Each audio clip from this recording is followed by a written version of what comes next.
মা মেয়ের চোখে আতঙ্কের ছাপ। তাদের অভিযোগ, গত 2 ফেব্রুয়ারি বিকেলে বাড়িটি দখলে নিতে দেশীয় অস্ত্র নিয়ে হামলা চালায় দুর্বৃত্তরা। ভুক্তভোগী নারীরা পালিয়ে গেলে পুরো বাড়ি জুড়ে চালানো হয়েছে তাণ্ডব। এ সময় বাড়ির একপাশে আগুনও দেয়া হয়। রাজশাহী থেকে 2 গাড়ি লোক, একটা মাইক্রো আর একটা গাড়ি নিয়ে এসে এই হাসিয়া বটি মানে যা পেয়েছে হাসে অস্ত্র নিয়ে এসেছিল, বাঁশ কি জানি না কি এনেছে, দিয়ে সব ভেঙে চুরে আমার ঘরের তালা ভেঙে, আমার ঘরে নগদ 1 লক্ষ টাকা ছিল, আমি বাড়ি নির্মাণ করছিলাম, কাজ করছিলাম, সেই টাকা সে নিয়ে চলে গেছে।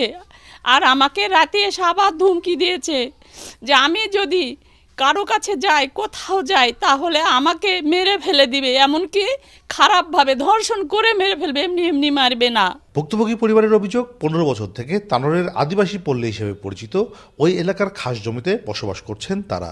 এখন হঠাৎ করেই জমিসহ বাড়িটি নিজের পৈতৃক সম্পত্তি দাবি করছেন জহিরুদ্দিন নামের স্থানীয় এক ব্যবসায়ী। ছাড়তে রাজি না হওয়াতেই তাদের ওপর এই হামলা। বেশ কিছু লোকজন নিয়ে গাড়ি টাড়ি নিয়ে সে চলে আসছে এবং তাদের প্রত্যেকের কাছে অনেক ধারালো অস্ত্র ছিল। এমন তো অবস্থায় আম্মু তো বুঝতেই পারছে ঘটনা কি ঘটবে।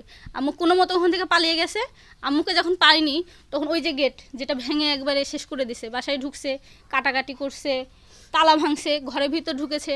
ঢোকার পরে আমাদের যে কাজের জন্য কিছু টাকা, যে 1 লাখ টাকার মতো ছিল, সেটা সে নিয়ে চলে গেছে। তারপরে আমরা থানায় গেছি, যেহেতু এখানকার সবাই তাকে ভয় পায়, ফোন দিয়ে অবশ্যই কেউ বলেছে, আমরা থানায় গেছি, দিয়ে রাত্রেবেলা এসে এই যে আগুন দিছে। তানোর উপজেলার শিমুলপুকুর এলাকায় ওই ব্যবসায়ীর বিরুদ্ধে একাধিক জমি দখলের অভিযোগ আছে। তার ভয়ে তটস্থ পল্লীর অনেক পরিবার। এখানে তো বহুত আগে থেকে হাগরা আছে, বুঝছেন না, মেলা দিন আগে থেকে। এই যে সামনে একটা রেকর্ডের কেন জোর জবর করে এই যেখানে সেখানে ভাঙ্গিয়া চুরে এভাবে করে লিছে, এটা আমার জায়গা, আমি লিব। কি বলে বিয়া করেছে তা বলতে না, বাড়িতে বলে থুবে না, করবে না, ভাঙচুর করছে। তবে বাড়িটি নিজের পৈতৃক সম্পত্তি হিসেবে দাবি করেন জহিরুদ্দিন। বলেন, হামলা ও আগুনের অভিযোগ তার বিরুদ্ধে ষড়যন্ত্রের অংশ। আমার পৈতৃক সূত্রে প্রাপ্ত, আমার কিছু ওয়ারিশ সূত্রে দের কাছ থেকে, মানে আরো শরীকদের কাছ থেকে আমার কিছু কিনা আছে। এখন তো বর্তমানে জোরপূর্বকভাবে আমার জায়গার উপর আছে, এবং ওখানে যদি কোনো কিছু অঘটন ঘটে দায়ভার তো আমার ঘাড়ে পড়বে। আমার বিরুদ্ধে ষড়যন্ত্র 100%। পুলিশ বলছে, অভিযোগ পাওয়ার পরে ঘটনাস্থল পরিদর্শন করা হয়েছে।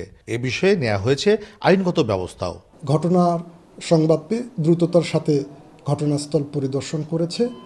আমরা অত্যন্ত গুরুত্বের সহকারে ঘটনাটি দেখছি এবং একটি অভিযোগ আমরা পেয়েছি।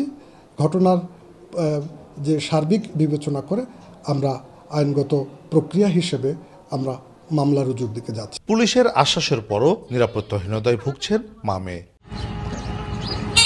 কাজী শাহেদ, দেশ টিভি, রাজশাহী।